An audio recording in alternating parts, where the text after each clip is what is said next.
Hi Key Stage 2 students, welcome to Lesson 2 of Basketball Skills.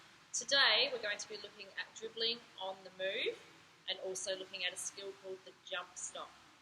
The rule that we're going to introduce for today's lesson and focus on is the travel rule. Now the travel rule means that you can't move both feet up off the ground while you have possession of the ball unless you are dribbling. So I can't walk with the ball.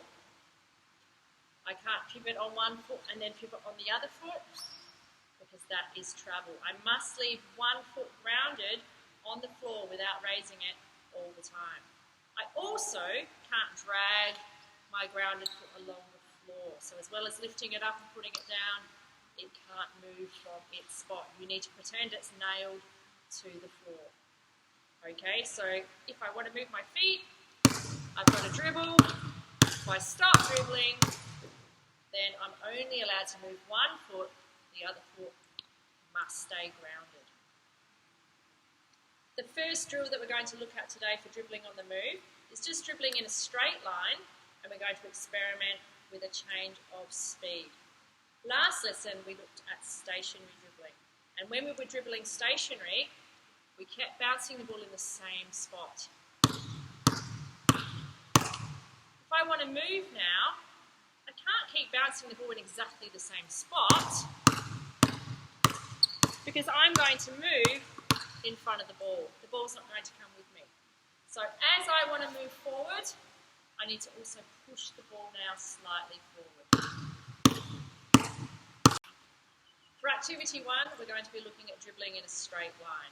So as I mentioned before, we can't stay in one spot, dribbling the ball in the same spot. We need to push the ball forward as we move forward. And as a rule of thumb, the faster I go, the further forward I need to push the ball. The further out in front of me, I need to push the ball. So for this one, you're going to set up an area, straight line between two cones or two markers or anything you've got around the house, and you're just going to work on moving with the ball. Okay, here we go.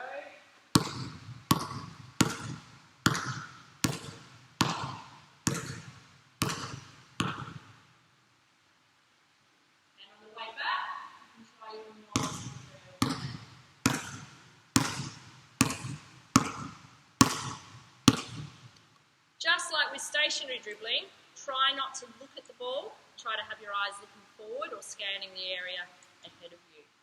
As well, we've still got our fingers spread wide.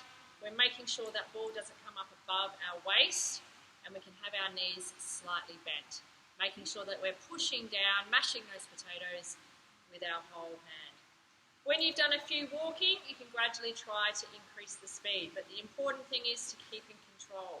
You're in control of the ball is not in control of you. So make sure you're dictating your speed and not uncontrollably running after your ball.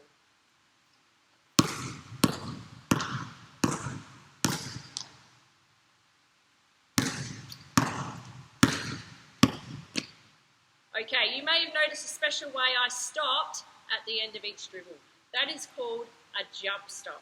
And a jump stop is a really handy thing to do to keep control and to prevent you breaking the travel wall and stop you from travelling. A jump stop basically means taking off one foot and landing on two as you stop your dribble. The benefit of landing on both feet together rather than one foot first means I now get to choose which foot I keep grounded. So if I want to step into a pass or a pivot, I get to choose whether I keep my left foot grounded or if I keep my right foot grounded. For the next activity, we're going to have a look at one of the one-on-one moves we looked at last lesson, but put it into a moving dribble. So we're going to first of all have a look at a slalom dribble, dribbling around the markers that I've set up, using the crossover to change direction. Remember the crossover, where we cross the ball over from one hand to the other.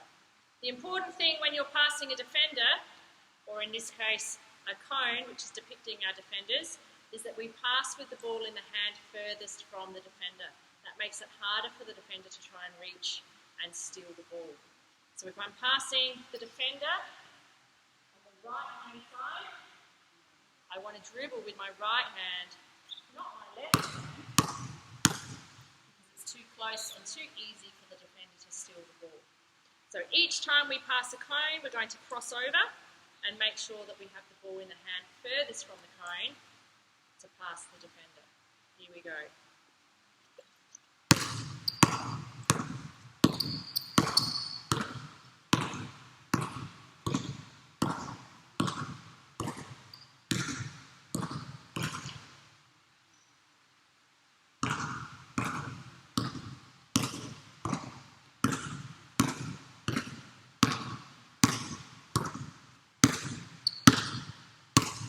Each time you change direction, try and make a big sideways movement, pushing off your outside foot as you cross the ball over to the hand furthest from the defender.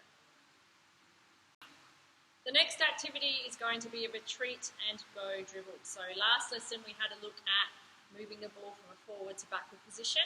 We're going to use that now in a retreat and go. So this time as I approach the defender with a cone, I'm going to back up a little bit, retreating, and then accelerate forward to the next cone. Okay, let's have a look.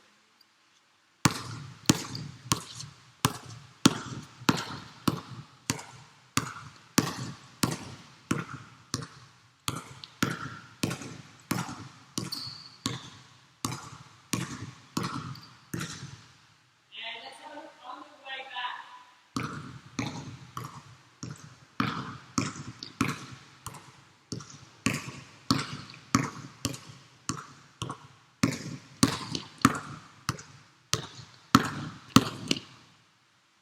Alright guys, as with all these drills, you can start slow and increase the pace as you get more confident. And don't forget to challenge yourself using your least dominant hand. For the final activity for today, it's freestyle. So you guys get to be a bit creative and choose the one-on-one move you can use. So at each cone, try to use a different one-on-one move to move around the cone and change direction. So you could use a crossover, through the legs, behind the back. You can do your back up dribble and go. Try to make it different every time. And remember to always pass the defender with the ball in the hand furthest from them. So you're protecting the ball and making it harder for your opponent to steal it from you. Okay, let's have a look at some freestyle dribbling.